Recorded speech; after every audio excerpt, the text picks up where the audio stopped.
Hello student, I am sir. आपके revision class कक्षा 10 गणित में आज आपका चैप्टर है 10वां वर्त, यानी आप सर्कल के बारे में पढ़ेंगे। तो देखो, इसमें आपके इंपॉर्टेंट पॉइंट में पहला पॉइंट है वर्त की स्पर्श रेखा।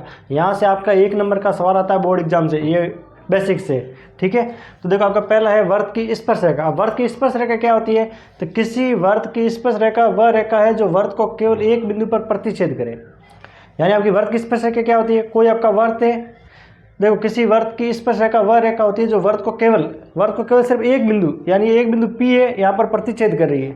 तो प्रतिच्छेद करे यानी इसको प्रतिच्छेद करे, यहाँ स्पर्श करके जाए, किसी एक बिंदु वर्त की परिधि के किसी एक बिंदु को स्पर्श करके जाए, तो वो क्या कहलाती है? वर्त की स्पर्श रेखा। अब ये इंपॉर्टेंट पॉइंट देखो, स्पर्श रेखा और वर्त के उपनिष्ठ बिंदु को स्पर्श बिंदु कहते हैं। अब देखो, ये आपकी स्पर्श रेखा है और ये आपके वर्त का एक उपनिष्ठ बिंदु है। आपका बिंदु और वर्त स्पर्श कर रही है ना स्पर्श रेखा, उस बिंदु को कहते हैं स्पर्श बिंदु। अब इस बिंदु को क्या कहते हैं? स्पर्श बिंदु। फिर देखो तीसरा पॉइंट है वर्त के एक बिंदु पर केवल और केवल एक स्पर्श रेखा खींच सकते हैं। अब देखो यहाँ से सवाल आए हुए परीक्षा में कि अगर आपको पूछ ले कि वर्त के एक बिंदु वर्त की परिधि पर, तो वहाँ से कितनी स्पर्श रेखा खींच सकते हैं? तो वहाँ सिर्फ एक स्पर्श रेखा खींच सकते हैं। तो वर्त के एक बिंदु पर केवल और केवल एक स्पर्श रेखा खींच सकते हैं। ये देखो, ये आपकी वर्त की परिधि है, वहाँ कोई एक बिंदु है, उसको सिर्फ एक ही स्पर्श रखे, इस यहाँ एक बिंदु है तो एक ही स्पर्श रेखा खींच सकते हैं, बाकी नहीं खींच सकते। फिर देखो वर्त पर अगर आपको पूछे कि सिर्फ वर्त पर कितनी स्पर्श रेखा खींच सकते हैं, तो आपको अनंत स्पर्श रेखा खींच सकते हैं। देखो ये सिर्फ वर्त पर पूछे ना, वर्त पर या वर्त की परिधि पर, तो अनंत स्पर्श रेखा खींच सकते हैं। देखो ये इंपॉर्टेंट है, ये आपका आया हुआ है एग्जाम में। और देखो ये वर्त के बाहर बिंदु से दो स्पर्श रेखा खींच सकते। अब आपको पूछे कि वर्त के बाहर कोई बिंदु स्थित है, वर्त के बाहर यानी बिंदु P स्थित है वर्त के बाहर, तो यहाँ से सिर्फ हम दो स्पर्श रेखा खींच सकते हैं, उससे ज़्यादा नहीं खींच सकते। तो देखो ये PA और PB दो स्पर्श रेखा खींच सकते हैं। एक वर्त पर दो समांतर रेखा खींच सकते हैं। अब आपको पूछे कि एक वर्त है, उसके ऊपर कितनी समांतर रेखा खींच सकते हैं, तो कितनी समांतर रेखा खींच सकते हैं? दो। ये देखो, ये आपका वर्त है, यहाँ सिर्फ दो ही समांतर रेखा खींच सकते हैं। ये AB और CD क्या है? समांतर रेखा। और देखो वर्त के अंदर बिंदु से शून्य स्पर्श रेखा खींच सकते हैं। देखो अगर वर्त के अंदर कोई बिंदु है तो वहाँ कितनी स्पर्श रेखा खींच सकते हैं? कोई नहीं खींच सकते, जीरो, क्योंकि वर्त के अंदर से तो स्पर्श रेखा खींचेंगे नहीं। अब स्पर्श रेखा क्या होती है? जो वर्त की परिधि को स्पर्श करके जाए, तो अंदर होगा तो स्पर्श तो करेगा ही नहीं। ठीक है, तो वर्त के अंदर बिंदु से शून्य स्पर्श रेखा खींच सकते हैं। अब एक बार वापस देखना, ये स्पर्श रेखा आपका इंपॉर्टेंट है, यहाँ से 1 नंबर का क्वेश्चन आता है। तो देखो कि वर्त के एक बिंदु को स्पर्श करके जाए, वो आपकी स्पर्श रेखा होती है। और आपको देखो 3 तरह के सवाल पूछ सकता है कि वर्त की परिधि पर एक बिंदु है, वर्त पर एक बिंदु, तो वहाँ से कितनी स्पर्श रेखा खींच सकते हैं? तो एक स्पर्श रेखा खींच सकते हैं। अगर आपको सिर्फ पूछेगा वर्त पर कितनी स्पर्श रेखा खींच सकते हैं, तो वहाँ अनंत स्पर्श रेखा खींच सकते हैं। और अगर पूछेगा वर्त के बाहर कोई बिंदु स्थित है, तो वहाँ सिर्फ दो स्पर्श रेखा खींच सकते हैं, और वर्त पर दो समांतर रेखा खींच सकते हैं। ठीक है, फिर देखो आपकी छेदक रेखा। अब छेदक रेखा क्या होती है? वर्त की परिधि के किन्हीं दो बिंदु को प्रतिच्छेद करने वाली रेखा छेदक रेखा कहलाती है।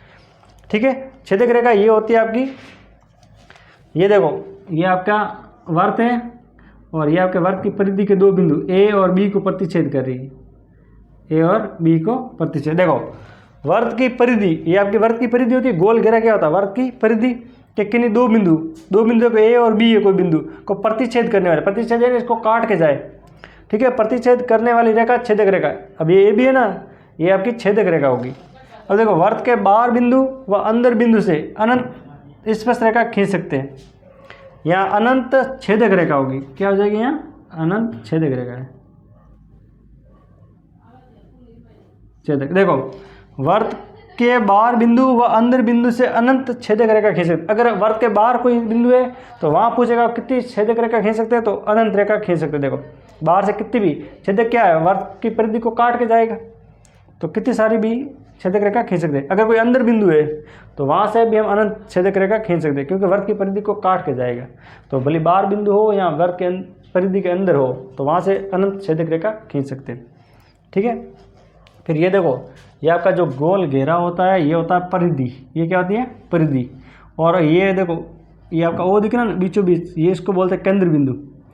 अगर केंद्र को और परिधि को मिला दे तो ये होती है आपकी त्रिज्या। ये क्या होता है? त्रिज्या। अगर कोई रेखा, देखो वर्त की परिधि के कोई दो बिंदु को मिलाए, वर्त की परिधि के किन्हीं दो बिंदु को मिलाने वाली रेखा जीवा कहलाती है। ठीक है, और जो जीवा केंद्र से होकर जाए, उसको व्यास बोलते हैं। और व्यास त्रिज्या का दुगना होता है। देखो आधी भाग त्रिज्या होती है तो पूरा भाग क्या होता है, व्यास। ठीक है, और सबसे बड़ी जीवा को भी व्यास कहते हैं, क्योंकि ये भी जीवा है और ये भी जीवा है, लेकिन ये सबसे बड़ी जीवा है, इसलिए इसको क्या बोलते हैं, व्यास। तो ये आपके इम्पोर्टेंट पॉइंट थे, यहाँ से 1 नंबर का सवाल आता है आपके। हेलो स्टूडेंट, आगे देखिए आपका एक परिमेय है कि वर्त के किसी बिंदु पर, यानी वर्त का कोई बिंदु है, बिंदु पर स्पर्श रेखा, स्पर्श बिंदु से, देखो स्पर्श रेखा ए बी स्पर्श बिंदु, यानी कोई पी बिंदु है, यहाँ पर स्पर्श बिंदु है, बिंदु से जाने वाली त्रिज्या पर लंब होती है, यानी ये त्रिज्या ना, ओपी, ओपी क्या है, त्रिज्या, ये आपके इस स्पर्श रेखा पर लंब होती है। ठीक है, ये आपको बताना। तो देखो इसमें क्या होता है कि आपका ओपी, ओपी क्या होगा, ओपी लंब होगा आपके ए बी के ऊपर। देखो ओपी एंड ओपी, ये आपका ओपी किसके ऊपर लंब है, ए बी के ऊपर लंब है, तो ये लंब होगा। तो यहाँ देखो 2 नियम है आपका, अगर कोई भी भुजा लंब डालेगा तो वहाँ 90 डिग्री का कोण बनेगा। पहली बात तो कोण 1 बराबर कोण 2 क्या है, समकोण है, समकोण है। ठीक है,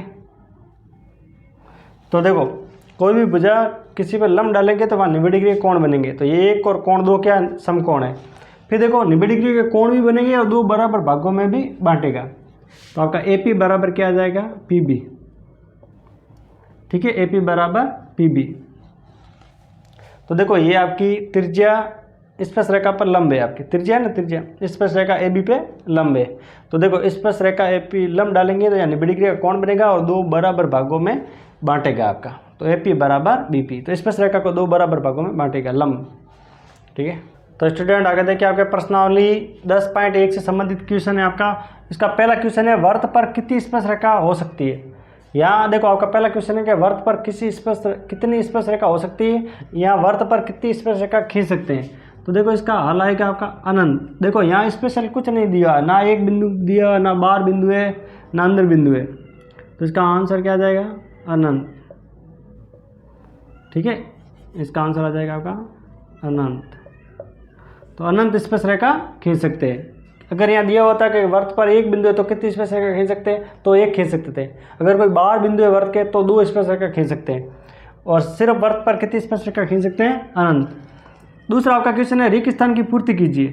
किसी वर्त की स्पर्श रेखा उसे कितने बिंदु पर प्रतिच्छेद करती। अब कोई भी वर्त है, उसकी स्पर्श रेखा वर्त को कितने बिंदु पर स्पर्श करती है, आपको पता है 1 बिंदु पर स्पर्श करती है, तो यहाँ क्या आ जाएगा आपका 1, क्योंकि 1 बिंदु पर स्पर्श करती है या प्रतिच्छेद करती है आपके 1 बिंदु पर। वर्त को 2 बिंदु पर प्रतिच्छेद करने वाली रेखा को कहते हैं, देखो वर्त को 2 बिंदु पर प्रतिच्छेद करने वाली रेखा हमने पढ़ा कि छेदन रेखा होती है। क्या रेखा होती है, छेदक रेखा होती है। तो यह आ जाएगा आपका छेदक रेखा। तो ये क्या आ जाएगा, छेदक रेखा। देखो आपका तीसरा है एक वर्त की समांतर स्पर्श रेखा हो सकती है। अब एक वर्त पर कितनी स्पर्श रेखा या समांतर स्पर्श रेखा खींच सकते हैं, तो समांतर स्पर्श रेखा 2 खींच सकते हैं। तो एक वर्त पर कितनी खींच सकते हैं, 2 खींच सकते हैं आपके। ठीक है, तो देखो वर्त तथा उसकी स्पर्श रेखा के उपनिष्ठ बिंदु को क्या कहते हैं, वर्त तथा उसकी स्पर्श रेखा के उपनिष्ठ बिंदु को स्पर्श बिंदु कहते हैं। क्या कहते हैं इसको, स्पर्श बिंदु, स्पर्श बिंदु कहते हैं। ठीक है, इसको स्पर्श बिंदु कहते हैं। तो स्टूडेंट आगे देखिए आपका तीसरा क्वेश्चन है कि 5 सेंटीमीटर त्रिज्या वाले एक वर्त के बिंदु P पर स्पर्श रेखा PQ, स्पर्श रेखा PQ केंद्र O से जाने वाली एक रेखा से बिंदु Q पर इस प्रकार मिलती है कि OQ की लंबाई है 12 सेंटीमीटर, तो आपको PQ की लंबाई ज्ञात करना है। तो देखो इसके अनुसार हमें आकृति बनाएंगे। देखो हमें क्या दिया, एक वर्त है। पहली बात तो आपको दिया हुआ एक वर्त है। ठीक है, ये वर्त का केंद्र होता है O, ये वर्त का केंद्र क्या होता है O, और ये आपकी त्रिज्या है OP त्रिज्या, और हमारी त्रिज्या कितनी दी है, 5 सेंटीमीटर त्रिज्या वाला। तो त्रिज्या हमारी 5 सेंटीमीटर त्रिज्या। ठीक है, तो देखो 5 सेंटीमीटर त्रिज्या वाले एक वर्त के बिंदु P, ये आपका बिंदु P पर स्पर्श रेखा। अब स्पर्श रेखा तो आपको पता है बाहर होती है, जो इस पर स्पर्श करके जाए, ये आपकी स्पर्श रेखा P। स्पर्श रेखा क्या है, PQ। तो ये आपका P और ये आपका Q। केंद्र O से जाने वाली एक रेखा से बिंदु Q पर इस प्रकार मिलती है कि OQ। अब O से लगाकर Q की दूरी दी हुई है, ये आपका OQ। ठीक है, ये आपका OQ कितना दिया हुआ आपका 12, यानी ये दूरी कितनी दी हुई है आपकी 12 सेंटीमीटर।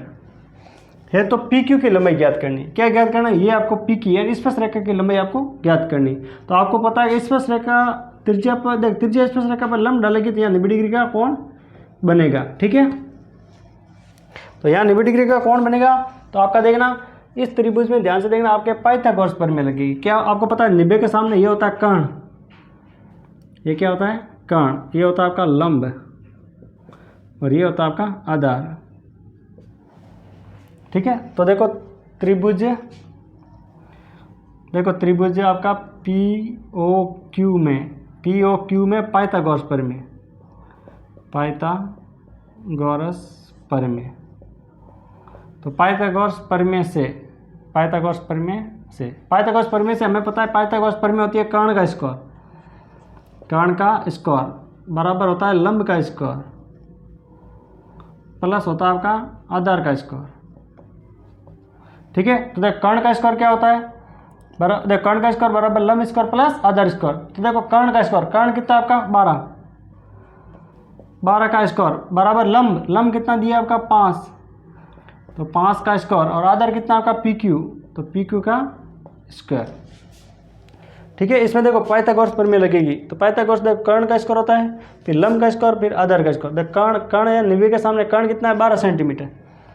ये 5 सेंटीमीटर आपका लंब है और PQ आपका आधार है। तो देखो ये आपका कितना दिया हो 12। ठीक है, तो 12 का स्क्वायर, और 12 का स्क्वायर का मतलब क्या है? 12 गुणा 12 144 बराबर 5 का स्क्वायर यानी 5 गुणा 5 25 प्लस PQ का स्क्वायर। तो देखो ये आपका 144, ये 25 प्लस का इस साइड भेजेंगे तो माइनस का 25 बराबर आपका PQ का स्क्वायर। तो 144 में से 25 गए, पीछे कितने बचे आपके? ये आपके 9, ये 1 और 1 119 PQ का स्क्वायर। अब देखो आपको पता है स्क्वायर हटाएंगे तो इस सामने वाली संख्या पे रूट लगता है, यहाँ स्क्वायर हटाएंगे तो यहाँ क्या लगेगा? रूट। तो ये आपका PQ का स्क्वायर। तो देखो अब इसका आंसर PQ का स्क्वायर मतलब PQ का स्क्वायर हट गया तब रूट लगा यहाँ। ठीक है, ये स्क्वायर हटाएंगे तो इसके सामने लगता है रूट। तो PQ का मान क्या है आपका? रूट 119। तो ये आपका आंसर आ जाएगा सेंटीमीटर। तो देखो आंसर कौन सा इसमें? डी। तो आंसर कौन सा आ जाएगा आपका? डी सही है इसका। ठीक है, ये इसका आंसर।